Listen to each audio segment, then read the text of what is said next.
Pertanyaan sederhananya adalah gimana sih cara kita menghadapi itu? Saya juga lagi belajar, ini bukan kata saya ya, tapi saya coba merangkum dari beberapa hadis, dari beberapa ayat. Mudah-mudahan ini jadi semacam tips dari Allah, dari Rasul, cara kita supaya lebih sabar dalam menghadapi ujian, khususnya ujian perasaan. Pertama, saya mengambil dari hadis riwayat yang diriwayatkan dari Abu Hurairah, hadis Hasan. Nabi SAW mengatakan, "Ma yazalul bala'u bil mu'mini wal mu'minati fi nafsihi wa waladihi wa malihi hatta yalqallaha ta'ala wa ma alaihi khati'ah." Tidaklah seseorang selesai diuji, baik dia laki-laki orang yang beriman atau perempuan yang beriman, baik itu ujiannya terjadi pada dirinya atau melalui anaknya atau melalui hartanya, artinya ujian harta, ujian fisik, ujian perasaan, sampai dia bertemu dengan Allah dan dia tidak punya dosa. Apa maksud dari hadis ini? Ujian itu tidak akan berakhir kecuali kalau dosa kita sudah habis. Allah akan menguji kita terus untuk membersihkan diri kita dari dosa. Sehingga yang harus kita coba bangun awareness dalam diri kita kalau lagi diuji, Allah pengen membersihkan dosa saya nih. Sehingga kita ridho dengan ujian, bukan ikhlas ya. Kalau ikhlas ibadah, kalau ujian ridho, rela. Saya ridho ya Allah walaupun ini berat. Saya ridho ya Allah walaupun saya berharap Engkau beri jalan keluar. Saya ridho ya Allah walaupun saya berharap ditolong oleh Allah. Tapi tetap ridho diberikan ujian itu. Sambil berdoa diberikan jalan keluar, ditolong, diberikan keajaiban. Cuman gak mau mengeluh. Dan berdoa meminta jalan keluar bukan mengeluh, itu ibadah. Berdoa itu ibadah dalam Islam. Sehingga Allah suka banget sama hamba yang berdoa. Allah suka dengan hamba yang curhat. Nabi itu kalau lagi curhat, doanya aja bisa berjam-jam cuma doa doang tuh. Kayak hadis Aisyah pas lagi cemburu malam-malam kan. Aisyah lagi tidur, ini jatah malamnya Aisyah. Tiba-tiba dia nyari-nyari raba-raba, Nabi gak ada, dicari di kamar mandi gak ada. Biasanya Nabi sholat di sebelah Aisyah. Wah curiga nih, jangan-jangan ke rumah si Fulan. Dicari ke rumahnya, ditelepon gak aktif, mungkin lagi dicas, datang ke rumahnya. Ketuk pintu. Hafsah, Nabi di rumah kamu enggak? Enggak Aisyah, beneran. Cari ke rumah Sofia. Sofia, Nabi di sini enggak? Enggak, beneran. Cari ke rumah Maria. Maria di sini enggak Nabi? Enggak. Kemana ya Nabi? Rumah istri-istri yang lain gak ada. Pas balik ke rumahnya, ngelewat masjid, ngelihat Nabi lagi sujud di Masjid Nabawi, di mihrab. Dan Aisyah mendengar Nabi menangis sambil berdoa. Dan sujudnya itu seperti membaca 1 juz Al-Quran. Dan itu isinya doa nangis. Robbi. Jadi kalau kita katakan gak usah banyak berdoa sama Allah, malu. Justru Allah suka kepada hamba yang berdoa. Justru sebaliknya kalau kita jarang berdoa atau enggan berdoa, buat Allah itu orang sombong. Allah gak suka hamba kayak gitu. Kamu gak butuh saya, sama kayak kita lagi ada masalah, punya teman yang punya kelebihan harta, terus kita kayak bingung gitu nyari kesana kemari pinjaman, dia gak dikasih tahu. Pas dia tahu dari orang lain, dia ngomong apa? Kamu gak nganggap saya ya? Emangnya saya bukan teman kamu? Kok kamu punya masalah keuangan tapi saya gak dikasih tahu, malah saya tahunya dari orang lain? Tersinggung kan? Kalau teman kita aja tersinggung, apalagi Allah. Kamu punya masalah kok gak ngomong ke saya, wahai hambaku? Bukan berarti Allah gak tahu, Allah tahu, cuman Allah berhak, bukan ingin ya, berhak untuk dilibatkan. Allah berhak untuk dicurhatin. Allah berhak untuk dijadikan tempat kita untuk habis-habisan menangis dan melampiaskan masalah kita kepada Allah dalam bentuk curhat-curhat dan doa. Sehingga kalau kita berdoa, ya Rabbi, Allah langsung inni qarib, mendekat Allah kepada kita. Jadi teman-teman yang dirahmati Allah, kalau kita punya masalah, kita coba bangun awareness, oh Allah pengen membersihkan dosa-dosa saya nih. Terus kita berdoa, ya Allah bantu saya, ya Allah tolonglah saya, istighfar. Saya kadang-kadang ngerasa nih, kalau ada dosa, ada kesalahan, ada kekeliruan yang saya lakukan misalnya gitu, kalau saya nggak kuat istighfarnya, bentar lagi akan diuji sama Allah. Ujinya macam-macam, alhamdulillahnya ujiannya masih ketahan. Pasti diuji sama Allah. Kalau istighfarnya nggak kuat, taubatnya tuh nggak kuat, langsung diuji sama Allah. Dan saya langsung sadar, oh benar berarti yang tadi ini lagi dihapus sama Allah nih. perkencang lagi, perkuat lagi istighfar. Kenapa? Karena kalau istighfar kita kuat, berarti kan dosa kita dihapus dengan istighfar ya. Otomatis ujian kita durasinya berkurang. Makin kuat istighfar, makin berkurang. Kalau istighfarnya udah mantap, udah selesai, Allah cabut tuh ujian kita. Diganti dengan kebaikan. Jadi teman-teman, kita coba sadari, oh kalau Allah menguji saya, emang saya banyak dosa. Sebelum kita mencari kambing hitam, nyalahin orang lain, sebelum kita marah kepada orang lain, kadang wajar kita marah kepada orang lain gara-gara ucapannya, komennya, teks dari dia, wajar. Tapi sebelum itu marah dulu kepada diri kita atas dosa dan kesalahan kita yang baru saja kita lakukan. Atau yang dulu kita lakuin dan belum benar-benar kita tinggalkan. Kalau kita ngerasa banyak dosa di masa lalu sebelum kita taubat, hijrah, berarti mungkin itulah alasan kenapa sekarang kita diuji setelah hijrah. Kenapa agak-agak harus jungkir balik setelah kita hijrah. Kenapa harus sedikit berdarah-darah setelah kita hijrah. Anggap aja itu untuk mengkifarat, membersihkan dosa-dosa kita yang telah lalu. Supaya apa? Supaya kalau kita pulang kepada Allah, kita pulang dalam keadaan bersih. Dan itu pasti akan menjadi orang yang paling beruntung. Daripada nanti diberesin di akhirat, mending diberesin di dunia kan? Soalnya kalau diberesin di akhirat, itu lebih berat. Akhirat itu perlakuannya beda dengan di dunia. Di dunia kalau kita salah, akan dibalas oleh Allah. Kalau kita belum taubat, dibalas oleh Allah sama. Tapi di akhirat, ukurannya beda. Sehingga heran ya, kalau ada orang yang merasa beruntung lolos dari hukuman dunia, dia pikir dia udah lolos dari hukuman Allah. Mending dia beresin deh di dunia daripada nanti di akhir berlarut-larut. Itu bahaya banget. Kalau buat saya pribadi dan saya yakin teman-teman juga kayak gitu, gak mau ada masalah di akhirat, mending masalah di dunia aja. Tapi masalah di dunia juga kita gak mau berlarut-larut, pengen cepat dimudahin sama Allah. Caranya istighfar. Tidaklah Allah memberikan kepada kita ujian kecuali salah satu alasannya pengen menghapuskan dosa. Idza kathurat dzunubul 'abdi wa lam yakun lahu min 'amalin liyukaffiraha fabtalahu Allahu bil hazan liyukaffiraha. Kalau seorang hamba banyak dosa dan dia enggak cukup amal untuk mengkifarat dosa-dosanya, Allah akan menguji dia dengan rasa sedih, dengan rasa kecewa, dengan rasa berat, sakit hati untuk mengkifarat dosa-dosanya. Itu yang kita bangun. Sehingga kalau ada masalah sama orang lain, kita memperbaiki diri dulu. Bukan sibuk dengan kesalahan dia terus menerus yang gak mau kita maafin. Misalnya ada teman kita nih, jadi clash sama kita. Hal pertama yang kita bangun, astagfirullahaladzim saya banyak dosa nih. Tapi kan yang salah dia, ya. Tapi mungkin dia nggak akan mengatakan kalimat itu, nggak akan bersikap kayak gitu kalau kita nggak punya dosa. Allah sengaja mengutus dia untuk menguji kita lewat kata-katanya, lewat perilakunya, karena kita punya dosa. Jadi penyebab pertama diuji itu bukan teman kita yang salah, itu penyebab kedua. Memang dia salah dan itu harus kita akui, realistis lah. Dia salah, dia nggak pas, dia nggak bijak, dia apa? Oke. Tapi yang mentakdirkan dia salah kepada kita Allah Subhanahu wa taala. Kenapa Allah takdirkan gitu? Karena kita masih punya banyak dosa. Allah kirim kita ujian, bisa manusia, bisa alam, bisa dalam diri kita sendiri. Itu semuanya adalah cara Allah untuk menguji kita dan membersihkan dosa-dosa kita. Ini yang kita bangun pertama. Yang kedua, kata Nabi di dalam hadis Bukhari, "May yuridillahu bihi khairan." Yang terkenal kan yufaqihu fiddin, itu yang terkenal. Ternyata ada dua modelnya. Ada may yuridillahu bihi khairan yufaqihu fiddin. Siapa yang Allah pengen kasih dia kebaikan kebaikan, Allah akan buat dia mengerti halal dan haram. Itu berarti Allah sayang sama dia. Ini satu model hadis. Ada model yang kedua, mirip redaksinya. May yuridillahu bihi khairan yusib min. Hadis Bukhari. Siapa yang Allah pengen ngasih dia kebaikan, Allah uji. Hah? Kok gitu caranya? Ternyata kayak gitu rahasianya. May yuridillahu bihi khairan, may yuridillahu bihi khairan. Siapa yang Allah pengen ngasih dia kebaikan, Allah kasih dia musibah atau ujian. Kenapa bisa seperti itu Ustaz?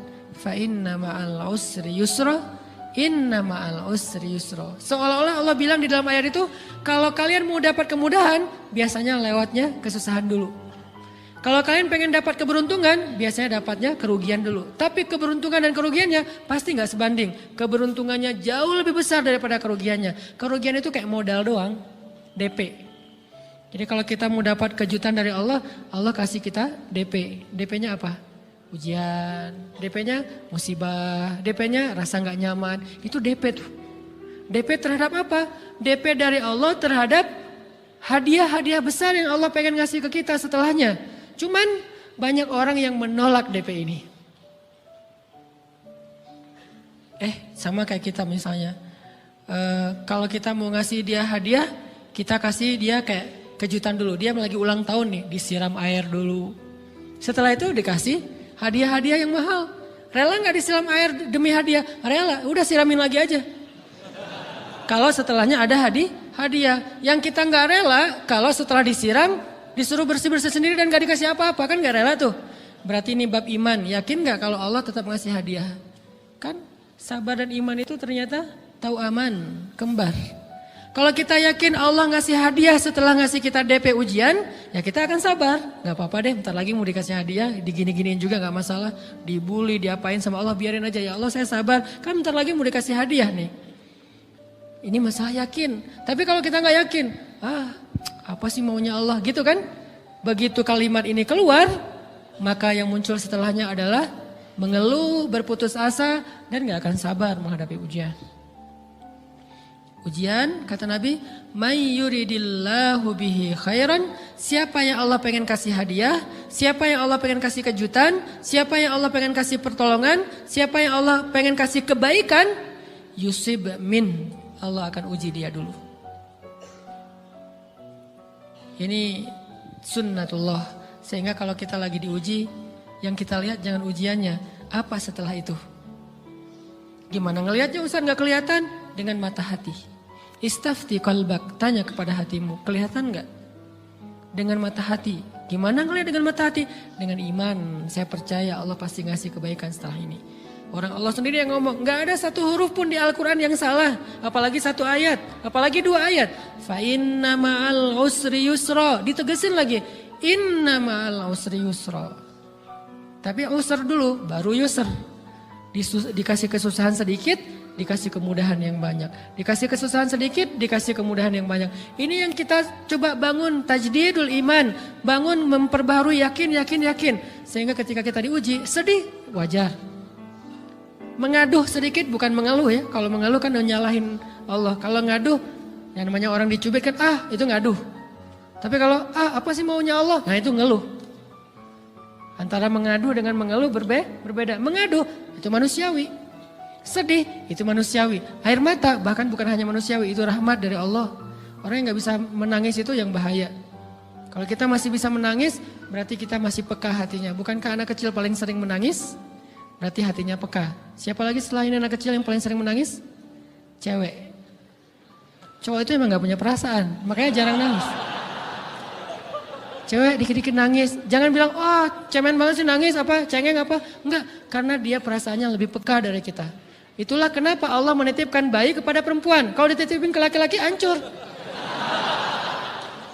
Di balik kepekaan perempuan, di balik sensitifnya perempuan, di balik perasaannya yang luar biasa, di situ Allah Subhanahu wa taala menitipkan amanah, dia yang paling baik dalam merawat bayinya. Perempuan secara umum mungkin lebih banyak bicara daripada laki-laki ya. Walaupun ada orang yang perempuan pendiam banget, ada yang nggak ngomong sama sekali, misalnya diem-diem aja, ada. Tapi secara umum perempuan lebih banyak berucap daripada laki-laki. Emangnya ini kekurangan? Bukan. Ini kelebihan. Kalau dia berikan itu dalam hal yang tepat. Apa yang tepat? Mendidik anak. Justru karena perempuan banyak ngomong, lebih baik dalam mendidik anak daripada laki-laki. Laki-laki itu kurang mendidik, kurang mengedukasi kepada anak dengan usia tertentu. Karena dia jarang memahamkan. Salah hanya marah, salah hanya ditegur. Kalau ibunya jelasin gini sebelum tidur ibunya yang ceritain banyak cerita. Saya sendiri ngalamin sering mana seorang ayah sama ibu interaksi sama anak dalam bentuk verbal. Sering ibu. Jadi menangis itu rahmat dari Allah. Gak apa-apa, nangis aja. Dan itu tidak disebut mengeluh. Kamu kok nangis sih? Kan orang Islam harus sabar. Emangnya nangis dengan sabar itu bertolak belakang? Sabar tetap sabar. Ya nangis jalan aja terus nangis. Nangis apa pakai nangisnya nggak cuma nangis doang. Emotikonnya juga nangis, berderai-derai gitu. Sampai air matanya menggenang gitu kan ya. Boleh lah. Ditambah lagi dengan visual menangisnya. Posting bahwa dia lagi tertusuk duri. Dengan postingan kaktus atau apalah. Dia pengen share ke semua orang bahwa saya sedang sedih. Sehingga nanti ketika ada orang yang menghibur dia dengan sedikit kata-kata yang sabar ya segala macam. Wah makin berderai-derai. Itu belum jadi. Kecuali dia keluarkan kata-kata mengeluh. Baru dia disebut orang yang banyak mengeluh. Berputus asa. Kalau mengaduh wajar. Walaupun ada nabi udah diuji berat gak mau mengaduh. Apalagi ngeluh. Zakaria. Digergaji mengadu aja enggak. Kenapa? Karena kata malaikat kalau kamu mengaduh sedikit aja. Maka Allah subhanahu wa ta'ala akan menghancurkan kaum ini. Dia kasihan kepada kaumnya gak mau mengaduh. Satu-satunya orang yang kita tidak boleh mengaduh hanya orang tua. Atau itu mengeluh kalau untuk orang tua. Kalau yang lain gak disebut mengeluh. Kalau ke teman, males gak apa-apa. Jangan sering-sering tapi. Apaan sih? Ke teman boleh. Tapi ke orang tua, saja itu bukan lagi mengaduh, itu sudah mengeluh. Khusus untuk orang tua. Kalau di antara manusia. Kalau kepada Allah dan Rasul, pastinya lebih dari itu. Ketika kita diam saja, tidak langsung beranjak sami'na wa ata'na labbaika ya rabbi wa sa'daik, enggak memenuhi panggilan Allah, itu sudah disebut bagian dari kufur ingkar. Tapi minimal kita mungkin masih mengaduh, kita masih menangis, kita masih lelah, kita masih merasa lemah. Setidaknya kita tidak mengeluh. Kenapa? Kita percaya Allah kalau mau ngasih hadiah kepada hambanya, DP-nya itu ujian. Dan yakinlah hadiahnya minimal 10 kali lipat lebih baik daripada ujian itu. Minimal, karena gak ada amal soleh yang dibalas di bawah 10 kali lipat tuh gak ada. Amal soleh, amal ya bukan niat. Amal yang udah kita kerjakan minimal dibalas 10 kali lipat. Minimal, maksimalnya bighairi hisab, tanpa batas. Bighairi hisab, tanpa batas. Ada yang 700 kali lipat kayak sedekah. Tapi tetap aja ayat sedekah di akhirnya ujung-ujungnya apa? Bighairi hisab juga kan? Berarti sedekah itu minimal dibalas 700 kali lipat. Minimal. Kalau kita yakin. Selalu syaratnya kalau kita yakin. Dan saya ngebuktiin itu banget. Saya pernah ngalamin lagi jalan-jalan di sebuah kota yang ada becak kayunya, becak sepeda gitu ya. Jalan terus saya bilang, Pak berapa ongkosnya? 20.000. Udah naik aja 20.000. Karena kita keliling-keliling kota, ternyata saya jadi kasihan sama dia 20.000. Kasihan kan 20.000 dibayar keliling kota walaupun pas mampir beberapa tempat mungkin dia dapat tips ya. Tapi saya nggak tega gitu, dia cerita tentang anaknya lagi sekolah, apa segala macam, makin bikin baper kan. Pas selesai, saya kasih dia 100.000. Dari 20.000 dikasih 100.000 karena kasihan. Dan saya yakin, nggak mungkin sedekah itu sia-sia. Kan Nabi bersumpah kan, demi zat yang jiwaku di dalam genggamannya, tidak berkurang harta karena sedekah. Demi Allah, kata Nabi. Nggak berkurang harta karena sedekah. Berkurang harta karena belanja? Ya. Berkurang harta karena pacaran? Banget. Modal banget kan? Apalagi buat cowok. Tapi berkurang harta karena sedekah? Gak mungkin kata Nabi. Demi Allah gak berkurang harta karena sedekah. Berkurang harta karena istri? Enggak. Karena memberi kepada istri itu pahalanya lebih gede daripada sedekah. Makanya ngemodalin pacaran setelah nikah itu tumbuh berkah. Modal pacaran sebelum nikah itu apes. Jadi kalau pengen modal nih, ngemodalin cewek, traktir, ngapa-ngapain, bayarin, jangan sebelum nikah. Sebelum nikah jadi orang pelit aja, nggak apa-apa.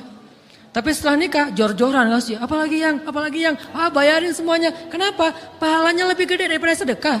Bahkan lebih gede daripada infak fi sabilillah. Seorang suami memberi nafkah istri, itu pahalanya terkadang lebih besar daripada kita berinfak untuk fi sabilillah, untuk korban perang. Saya heran kalau ada orang sedekahnya rajin tapi ke istrinya kikir, aneh, berarti dia gak ngerti konsep. Padahal memberi kepada istri itu selama itu kebutuhan pokok ya. dan sedikit entertain, nggak apa-apa asal nggak berlebihan, itu luar biasa. Makanya saya kalau jalan sama istri yang yang mana? Itu yang Onit suka. Oh ya, Onit suka. Kasih aja. Kenapa? Minta ini. Kasih. Selama ada kan kenapa nggak dikasih kan ya? Nanti Allah ganti. Makin rajin kita ngebayarin istri kita, ngebelanjain istri kita, makin Allah ngasih yang kita nggak pernah duga-duga. Sampai istri kita cemburu sama kita. Kok kamu duitnya banyak banget sih? Kan gara-gara aku sering ngasih ke kamu. Ya udah sini lain lagi. Mau ditransfer berapa gitu kan ya? Saya ngasih 100.000 ke si bapak. Dan saya yakin teman-teman sedekahnya pasti lebih dari itu karena 100.000 saya sebut. Kalau 1 juta ke atas saya nggak mau nyebut, malu dong, ria ya.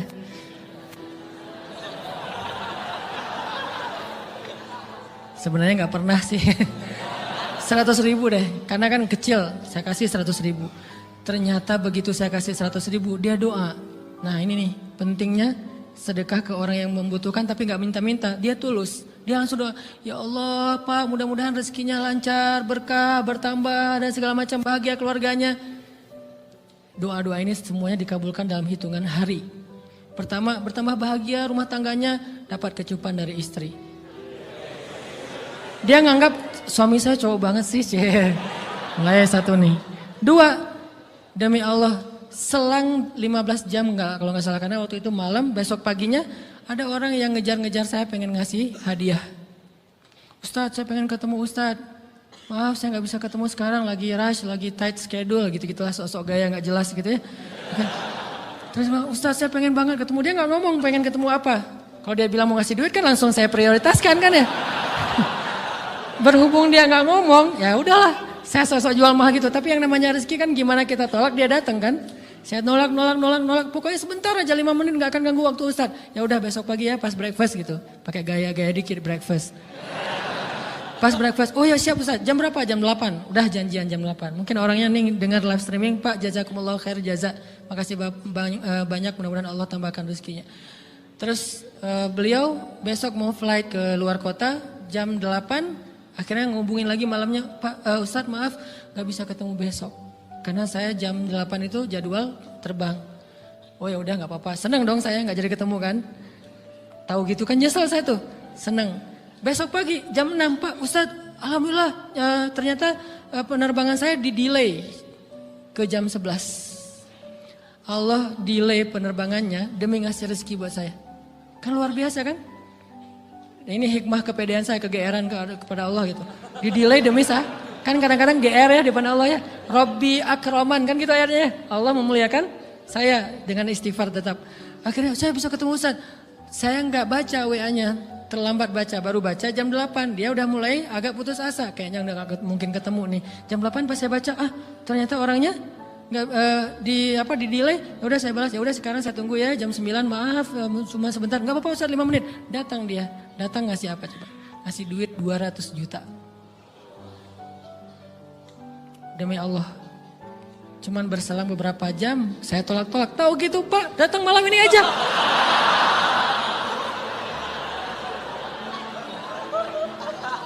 Harusnya malam itu juga saya cari orangnya. Kalau perlu saya yang nyamperin Bapak. Sherlock, saya kejar.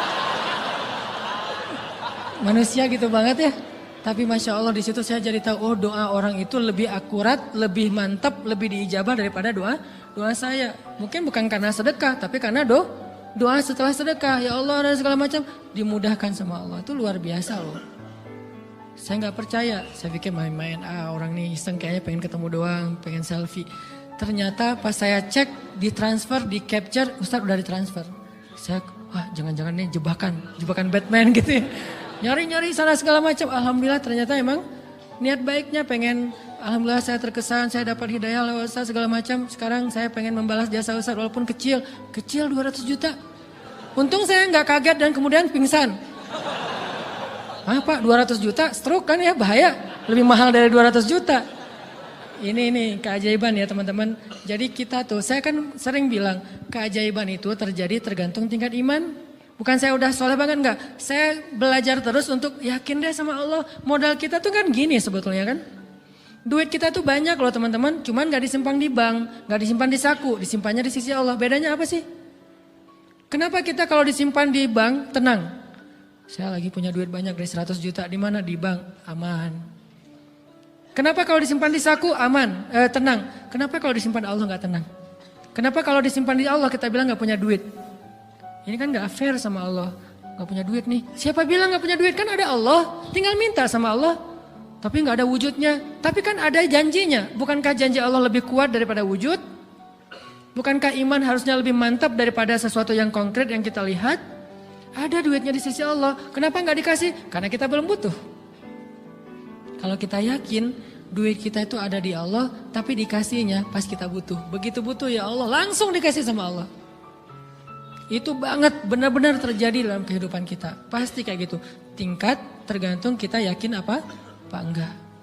Nih, kalau Allah bilang, "May yuridillahu bihi khairan", Allah kalau pengen ngasih hadiah kepada seorang hamba, Allah kalau pengen ngasih kejutan kepada seorang hamba, yusib. Allah kasih dia ujian sedikit aja. وَلَنَبْلُوَنَّكُمْ بِشَيْءٍ sedikit بِشَيْءٍ مِنَ الْخَوْفِ وَالْجُوعِ وَنَقْصٍ مِنَ الْأَمْوَالِ وَالْأَنْفُسِ وَالثَّمَرَاتِ وَبَشِّرِ الصَّابِرِينَ. Kami uji sedikit aja dengan rasa lapar, dengan rasa takut, dengan sedikit kekurangan ini dan itu, sedikit. Tapi wabasyiris sabirin, sampaikan kejutan kepada orang yang bersabar. Sampaikan kejutan kepada orang bersabar. Jadi bisa dibilang kejutan-kejutan hidup kita itu munculnya dengan iman dan sabar. Dengan iman dan sabar. Iman artinya yakin, husnuzon sama Allah. Ana inda dhanni abdi bi. Aku tergantung prasangka hambaku kepadaku.